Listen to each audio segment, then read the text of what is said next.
Olá, começa agora mais um boletim informativo direto da redação do jornal O Diário e Diário TV. Agentes da Polícia Rodoviária Federal, a PRF, interromperam uma festa com aproximadamente 150 pessoas em plena pandemia. O flagrante foi realizado neste domingo na rodovia Washington Luiz, altura do município de Duque de Caxias. A PRF recebeu uma denúncia, Essa festa, inclusive, estava sendo divulgada pelas redes sociais. Então, a PRF, que é responsável pelo patrulhamento dessa e outras rodovias aqui da região, rodovias federais, juntou sua equipe e esteve no local interrompendo a festa, inclusive no sistema de som. O proprietário ou responsável do evento ainda tenta se justificar, mas teve que interromper e pedir que as pessoas se retirassem. Segundo a PRF, não havia ninguém ou quase ninguém utilizando aí o equipamento de proteção tão falado nesse ano, nesse mais de um ano de pandemia, que é a utilização de máscaras, bebida liberada, música ao vivo, parecendo um dia normal aqui em Duque de Caxias, nesse flagrante feito pela Polícia Rodoviária Federal. Em Teresópolis, a situação não é diferente, Frequentemente, a Prefeitura tem recebido denúncias de festas em ambientes particulares, em praças e outras denúncias relacionadas ao desrespeito ao que prevê o decreto municipal e principalmente ao próximo. No fim de semana, por exemplo, uma festa foi flagrada no bairro de Pimenteiras. A Prefeitura divulgou nesta segunda-feira um balanço do serviço realizado, de serviço de fiscalização realizado desde o fim de semana. Segundo a nota, divulgada pela Assessoria de Comunicação, os fiscais estiveram em 26 bairros entre sexta e domingo e em 3 locais bares foram notificados. Desses 3 bares notificados, no bairro da Fonte Santa e Tijuca, 2 deles foram lacrados, porque foi mais de uma vez, já foi reincidente no desrespeito ao que prevê o decreto municipal, que é fechar às 17 horas, entre outras medidas. A PRF também aplicou 14 multas por desrespeito ao rodízio de CPF, aí registrou aglomerações em praças, em espaços públicos, como você viu ali a imagem. E o que mais chama a atenção, é essa festa, mais uma, agora no bairro de Pimenteiras. Na semana passada foi feito um flagrante de uma festa com mais de 50 pessoas na rua Marcos Salles Canano, no bairro da Vila Muqui, e frequentemente essas ações de desrespeito ao próximo têm sido registradas. Enquanto isso, vamos ver o boletim. Saiu hoje, inclusive, geralmente sai mais tarde, mas já temos a atualização desta segunda-feira do boletim Covid-19 aqui em Teresópolis. Saiu o documento da Prefeitura, Teresópolis, já se aproxima de 26 mil casos até o momento, casos positivos da Covid-19, e o número de casos ativos, aquele com possibilidade de continuar transmitindo, também é altíssimo, quase 7 mil, 6.899. Logicamente, é preciso se comemorar aí o número de recuperados, que é alto, não só aqui, mas em todo o país, 17.781. Porém, o número de mortes é outro que deve ser levado em consideração. 558 até o momento. E detalhe, em abril do ano passado, olha só que comparação, para você ter uma ideia da gravidade do momento da Covid-19 em Teresópolis. Em abril de 2020, durante todo o mês de abril, 160 casos e 4 óbitos. Todo mês de abril do ano passado. Agora a gente confirma 160 casos, 150 casos por dia. Em abril era esse número o mês todo. E no ano passado, no mês de abril, 4 mortes. Infelizmente, os números mensais aí de vidas perdidas para a Covid-19 têm sido cada vez mais altos. Já são aí 558 confirmados, somente nesta segunda-feira mais 8 confirmações e outros 5 estão sendo investigados. Bom, é importante citar ali um número que não aparecia há bastante tempo, que é o número de leitos ali, leitos livres, leitos clínicos, leitos de enfermaria. Finalmente, leitos livres na cidade.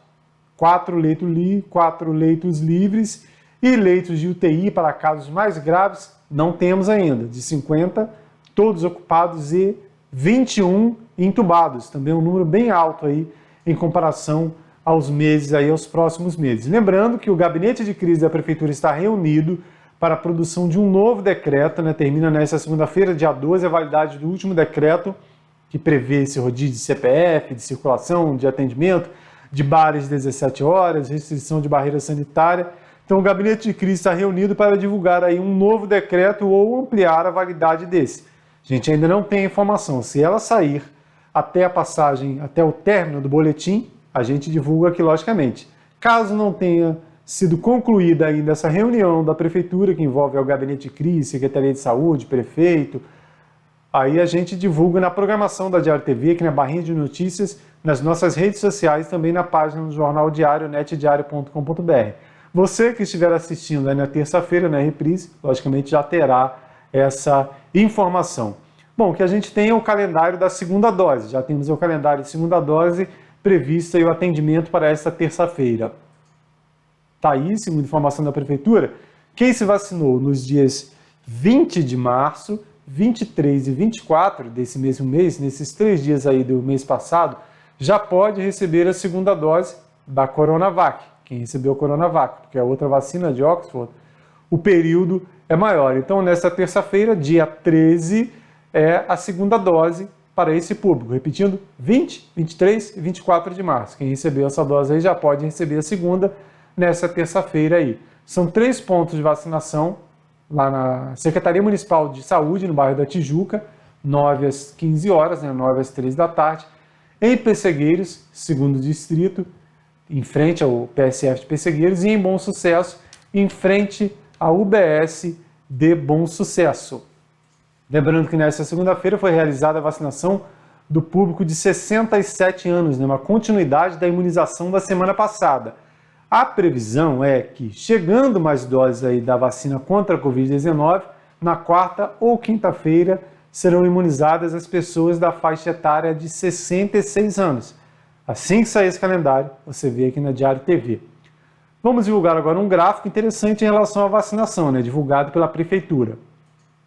Está aí, segundo a Secretaria Municipal de Saúde, olha só como dessa linha, desse gráfico, é o número de pessoas aí acima de 90 anos que tiveram confirmação para a Covid-19 após o período de vacinação. Então não é uma fórmula mágica, a gente vem falando aí já há bastante tempo, A vacina é a principal, não a única, por enquanto a gente tem que se precaver utilizando máscara, evitando aglomeração, mas a principal saída, a luz no fim do túnel é a vacinação. Então tá aí, os números da Prefeitura, da Secretaria de Saúde mostram e confirmam isso. Depois que começou essa vacina, nesse público de 90 anos, olha só como caiu o número de casos confirmados de idosos acima de 90 anos. Então a gente segue aí aguardando a liberação de mais doses aí pelo governo federal, que manda para os estados e que encaminha para os municípios para que se continue essa vacina, a gente possa mostrar em breve aí o gráfico de 80, de 70, de 60 anos e por aí vai, Quem não está aí ansioso, para receber o imunizante e, logicamente, para que a gente possa continuar a nossa vida aí normal não vai ser mais como era antes da pandemia, Muita coisa mudou e muita coisa tem que mudar diante dessa situação que a gente viveu e vem vivendo, desde o ano passado, mas para tentar amenizar e tentar encontrar um novo rumo, mas sem aí tantas exigências aí como essas que estamos vivendo na pandemia da Covid-19. No final da tarde desta segunda-feira foi registrado um acidente de trânsito envolvendo um motoboy na região central do município. Tá aí imagens feitas pelo colega José Carlos Cacau repórter, na Avenida Feliciano Sodré, nesse trecho aí, tem uma faixa de pedestres e, segundo apurou aí o colega Cacau repórter, um veículo seguiu no sentido centro da cidade. Quando ele parou nessa faixa de pedestres aí, uma faixa que não tem sinal de trânsito, porque quando há semáforo, a preferência é do semáforo. Então, tá verde, você segue, tá vermelho e você para. Onde não há semáforo, o motorista pode fazer a opção de parar o carro e deve, quando tem pedestre aguardando aí para atravessar. E segundo apurou o Cacau, um veículo, um Sandero de cor prata, parou na faixa de pedestres aí para uma pessoa atravessar. O motoboy que vinha logo atrás não percebeu, ou não houve tempo, não há essa informação dessa dinâmica, dessa parte da dinâmica do acidente, se o motorista parou aí sem perceber que o motoboy vinha atrás, mas enfim, era essa a situação, o carro seguia para o centro, o motoboy veio e colidiu com a traseira do veículo desse Sandero e acabou levemente ferido, foi atendido pelo Corpo de Bombeiros e levado para o Hospital das Clínicas, né, para melhor atendimento, um atendimento médico mais amplo. Lembrando que tem sido muito alto o número de acidentes envolvendo motos, porque temos mais motos circulando desde o início da pandemia, né, com delivery, aumento desse serviço aí. Por muito tempo o comércio ficou fechado, aí muita gente precisou contratar motoboys, então tem mais motoboys, mais motoqueiros circulando, e por outro lado, não é esse caso aí especificamente, já explicamos a situação, mas temos visto aí em vários momentos da cidade muitas pessoas que utilizam esse tipo de veículo sem respeitar as regras de trânsito, atravessando o canteiro central, ultrapassando aí em local proibido, seguindo pela direita. Eu mesmo presenciei uma situação que, se tivessem me contado, eu não teria acreditado, mas eu presenciei e fiquei perplexo assistindo. O motoboy saiu da Praça da Igreja de Santa Teresa, 9h30 da noite, e subiu a Delfim Moreira toda pela contramão, toda, até chegar ali na 1º de Maio, nas proximidades da rodoviária, toda na contramão. Para ganhar 5 minutos na viagem, seguir pela contramão, poderia colidir frontalmente com o veículo, atropelar um pedestre, que não está esperando uma moto subindo aí a Delfim Moreira, o trânsito descendo sentido Vale do Paraíso, você vai esperar uma moto acelerando aí a Delfim Moreira. Então esse é só um dos exemplos dos absurdos que têm sido cometidos no trânsito aqui da cidade. Falando em acidente, uma colisão de veículos foi registrada lá no Fischer. Flagrante feito pelo colega Paulo Vicente, do Grupo TV Repórter, mostrando essa colisão ali no quilômetro 76, em cima da ponte do Fischer, segundo apurado. Esse veículo maior, de maior porte, seguia sentido Rio de Janeiro, e um carro que seguia sentido Além Paraíba teria passado um pouco aí da faixa aí no trecho de curva, e os dois colidido. Com isso, esse veículo aí tombou, por muito pouco, né? Olha só que perigo ali a ponte, né? Quem conhece sabe a altura que é essa ponte aí no Fischer, mas apesar desse grande susto aí, os ocupantes desses dois carros tiveram apenas lesões leves. O atendimento foi feito no local pelo pessoal da CRT, tá aí os resgatistas da CRT, e o trânsito ficou parcialmente interditado até a remoção desses veículos.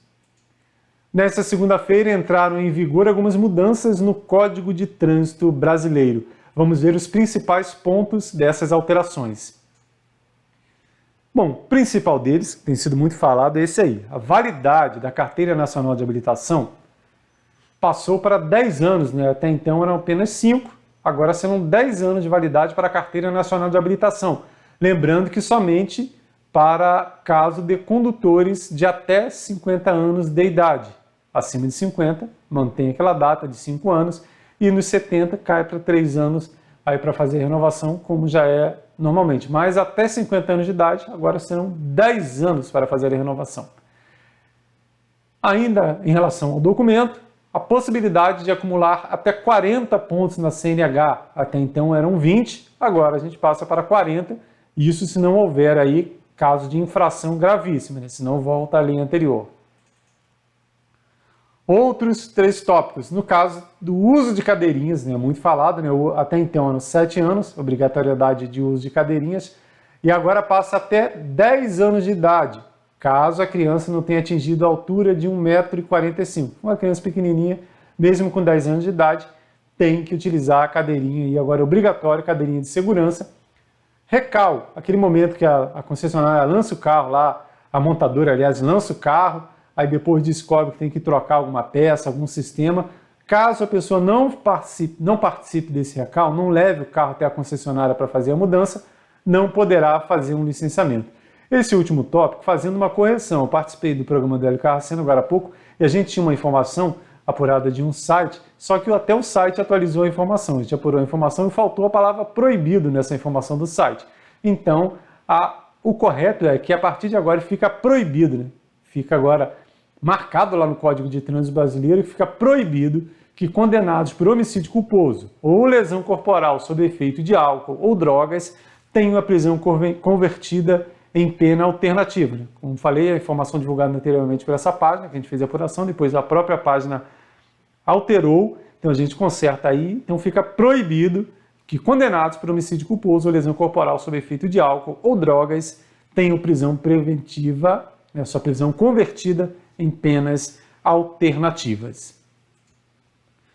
No último fim de semana, a comunidade católica de Teresópolis fez a distribuição de cestas básicas.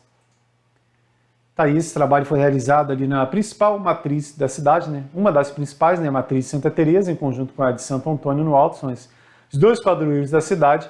Tá aí um trabalho de arrecadação de cestas básicas, feito pela comunidade católica de Teresópolis, e a distribuição ocorreu nesse fim de semana, nesse domingo. A gente até recebeu um alerta, né? Uma pessoa entrou em contato com a redação, olha só, tem uma grande aglomeração na Praça da Matriz, mas nesse caso aí, era uma aglomeração do bem, né? Todo mundo utilizando aí o equipamento de proteção individual necessário, as máscaras e, inclusive, o pessoal da distribuição para receber alimentos. A gente sabe que a situação de muitas comunidades da cidade ainda é crítica, nesse momento que vive a economia, né? Quem está lá na ponta dessa história que acaba afetado mais duramente. Então é necessário ajudar, é necessário cada um fazer a sua parte. Então tá aí, a comunidade católica fez a arrecadação e distribuiu esses alimentos no fim de semana, e tá aí, fica o exemplo. Falando do exemplo, quer ver uma situação, para quem não acha que a situação de Teresópolis está isso tudo aí negativamente falando, olha só o vídeo divulgado pelo Judas Tadeu, que é presidente da Associação de Moradores do Vale da Revolta, comunidade que fica às margens da BR-116. Vocês estão vendo? Isso aqui é uma moradora da minha comunidade. Olha só. Eu não vou nem filmar ela. Isso aqui é a casa dela. Isso aqui é a despensa dela. Tá? Eu tô andando e vindo em cada casa para você ver as condições que ela está desempregada, ela é trabalhadora, ela trabalha, perdeu o emprego dela tem 2 meses, está apavorado. Vim aqui, precisa de tudo. Tá? Vou ajudar, eu tenho comida, eu tenho para ajudar. Tá? Isso é um exemplo, um exemplo como nós estamos vivendo em Teresópolis, tá? Que situação! E esse é apenas um dos muitos exemplos do Vale da Revolta. O Judas Tadeu já tem feito alertas, tem feito pedido de ajuda, e essa situação a gente sabe, tem informação que se repete em outras comunidades aí que vivem a mesma realidade do Vale da Revolta. Então, se você pode ajudar, pode contribuir, procure o Judas Tadeu. Só perguntar, Tadeu do Vale da Revolta. E onde você acha o Tadeu? Ali no Vale da Revolta, às margens da BR-116, tem um container da Defesa Civil. Ali a sede da associação, fica ao lado ali desse container, a sede da Associação de Moradores do Vale da Revolta. Se você tem uma doação de cesta básica, de algum gênero alimentício, você não pode doar uma cesta inteira, mas pode contribuir com 1 quilo de arroz, de feijão, qualquer alimento, leve lá, procure o Tadeu. Se ele tiver, tem um familiar dele, tem outra pessoa da Associação de Moradores, bem no container, um container laranja na beira da estrada, é fácil de achar. Ali BR-116, pega a rodovia, sentido Soberbo, lado direito, tem lá o container da Defesa Civil, e ajude o Judas Tadeu, o Tadeu do Vale da Revolta, a continuar ajudando. Ele é uma pessoa extremamente ativa, e sempre que a situação aperta mais, ele vai para os grupos de WhatsApp, procura a imprensa, vai para as redes sociais e gritar por socorro. Ele mesmo lembra, é preciso ajudar antes que fique pior a situação para todo mundo. Só pensar, às vezes você acha que não, para mim tá bom, para mim eu estou bem, estou vivendo bem, não preciso me preocupar com isso. Às vezes você vive aí numa ilha de riqueza, mas para acessar essa ilha de riqueza você precisa atravessar um mar de pobreza. E se o mar ficar muito violento, esse mar de pobreza, sua ilha pode ter a fortificação que for, que a situação não vai ficar boa para você também. Então saia um pouquinho às vezes dessa sua ilha de riqueza e olhe para esse mar de pobreza e tente contribuir para que todos nós possamos ter aí uma Teresópolis, um futuro melhor. Vamos falar agora de esportes. A seleção feminina, a seleção brasileira feminina, se despede do município nesta terça-feira, após um período aí de mais de uma semana de treinamento aqui na Granja Comari. E no fim de semana foi realizado um jogo-treino. A equipe foi dividida em duas. A equipe que é comandada pela Pia Sundhage, sueca, ela dividiu a equipe em duas e realizou no fim de semana um treinamento, um jogo-treino. Né? Ela lembra que a CBF lembra, né, que foram respeitados os protocolos de segurança, todas as atletas foram testadas antes de subir a serra, e elas são testadas a cada 3 dias, e elas ficam restritas à CBF. Elas não saem passeando pela cidade, não podem fazer turismo, elas vieram para cá, ficaram treinando lá, e esse jogo-treino aí foi realizado às 3 da tarde, às 15 horas, para ambientar a equipe aos horários das partidas da Olimpíada de Tóquio, né? Tá aí a seleção feminina, que representará o nosso país nas Olimpíadas de Tóquio, que até segunda ordem serão realizadas aí no meio do ano, né? Foi feita uma pesquisa, inclusive, recentemente agora no Japão, e 70% da população pede que os jogos sejam suspensos ou sejam adiados novamente. Mas, até segunda ordem, a seleção se prepara para participar das Olimpíadas e levando o nome de Teresópolis, né? Levando a marca de Teresópolis. A seleção principal masculina vem para cá rotineiramente, agora a feminina também, essa é a seleção olímpica, mas a principal também vem, né? Tem a Marta, tem a Cristiane, essas meninas aí que vêm se destacando no futebol mundialmente, né? Do futebol, vamos falar de outro esporte que tem tudo a ver com o nosso município, que é o montanhismo. O jornalista e historiador Vanderlei Pérez, no quadro Foto do Dia, resgata uma história relacionada à montanha mais frequentada aqui da cidade. Você sabe qual é? É a Pedra do Sino, porque ela é o ponto mais alto da Serra dos Órgãos e é procurada aí por gente do Brasil inteiro, numa trilha de 11 quilômetros de extensão. Isso permite uma vista espetacular para o Rio de Janeiro, para Teresópolis, para Petrópolis. Quem não foi, deveria ir. Então, a Pedra do Sino, além de ser o ponto mais alto aqui da nossa cadeia, com 2.245 metros de altitude, ela é a mais antiga conquista dessa cadeia de montanhas e seu desbravamento completa agora 180 anos. Com a palavra, o Vanderlei Pérez.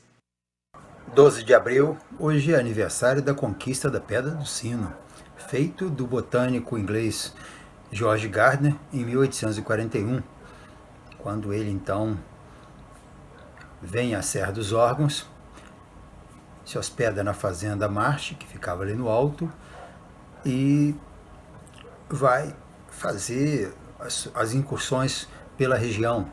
E no início de abril, então, ele resolve chegar ao ponto mais alto da Serra dos Órgãos, que ele já tinha tentado em 1837, mas devido ao tempo chuvoso não conseguiu. Então, no dia 12, ele consegue chegar ao Sino. 2 dias antes ele já tinha conquistado uma outra montanha próxima, provavelmente a Papuda, porque ele deixa relatos no seu livro Viagem ao Interior do Brasil, de que de lá ele acenou com fogueira para o povo que estava na várzea, que estava abaixo. Então, ou seja, mas ele percebeu que havia um ponto mais alto.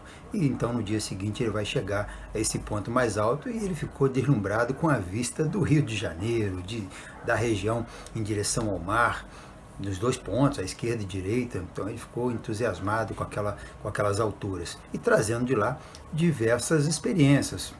Catalogou diversas espécies novas de plantas, deixa um relato muito interessante no seu livro. E ele faz então provoca esse interesse das pessoas pelas montanhas. Muitos outros vão chegar aos cumes das montanhas antes ainda dos anos 1900.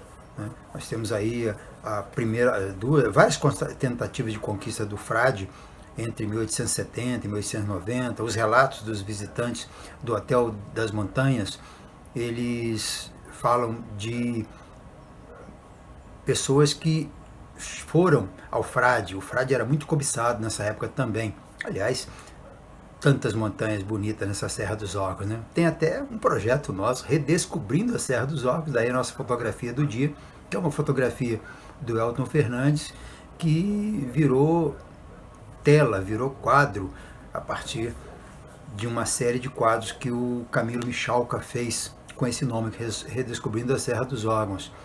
Quase que ele deixou a sua arte a partir das fotografias feitas para o diário. E no diário, ao longo desses 20 e poucos anos desse nosso projeto Redescobrindo a Serra dos Órgãos, nós temos contado sobre as montanhas, sobre as aventuras, sobre as possibilidades de chegar na montanha, os graus de dificuldade, os relatos que tanto encantam as pessoas e vêm provocando um maior interesse pelas nossas montanhas. Tá aí, além do perfil do Frade, nós temos a Pedra do Sino, que é a nossa trilha mais conhecida, a trilha do Sino. O Sino é o nosso quintal de casa, né?